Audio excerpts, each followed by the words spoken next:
Bonsoir. Paix sur la terre aux hommes de bonne volonté. Paix, amour et fraternité, ce sont les messages de l'esprit de Noël.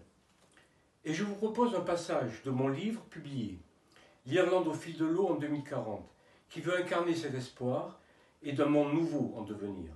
Un avenir radieux dans une nouvelle société, la société de la gratuité.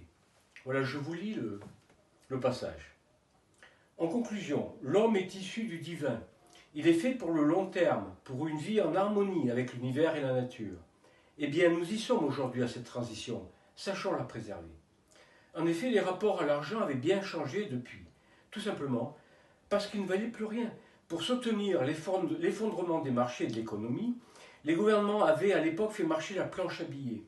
Le résultat avait été une hyperinflation galopante. On allait chercher son pain avec une brouette, comme entre les deux guerres du siècle passé. L'argent qui était à l'épicentre de la société de consommation n'avait plus de signification. Et Patrick se rappelait avec amusement d'un dicton qu'un économiste lui avait dit. Les pauvres sont obsédés par l'argent parce qu'ils n'en ont pas, et les riches parce qu'ils en ont trop. Ceci n'avait plus de sens aujourd'hui, car tout le monde était égal. Il n'y avait plus de pauvres ou de riches, mais seulement des êtres à la recherche de nouveaux départs. Tous les gouvernements s'étaient finalement effondrés, eux aussi. Seule la maison gardait le cap pour la sauvegarde de l'humanité. Mais comment changer à présent? On ne pouvait pas retourner au troc. Ils vont lui donner la réponse. La société de la fraternité, de la compassion et de l'empathie n'a rien à voir avec la société du troc. C'est cette société qu'il faut inventer. Ils finirent par établir un concept qu'ils appelèrent la société de la gratuité non marchande. Quel principe mettre en place? Après réflexion, Patrick en vit un, essentiel d'où tout découlait.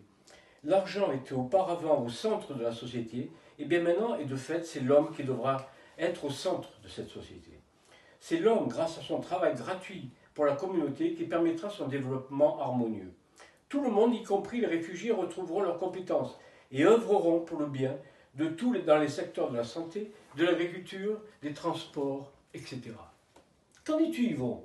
Oui, effectivement, et si un travail n'est plus présent comme celui des banques ou des assurances, alors la personne devra réfléchir à ce qu'il aime faire. Il y a bien un hobby qui prendra le relais. Et petit à petit, chacun aura une compassion vis-à-vis de l'autre.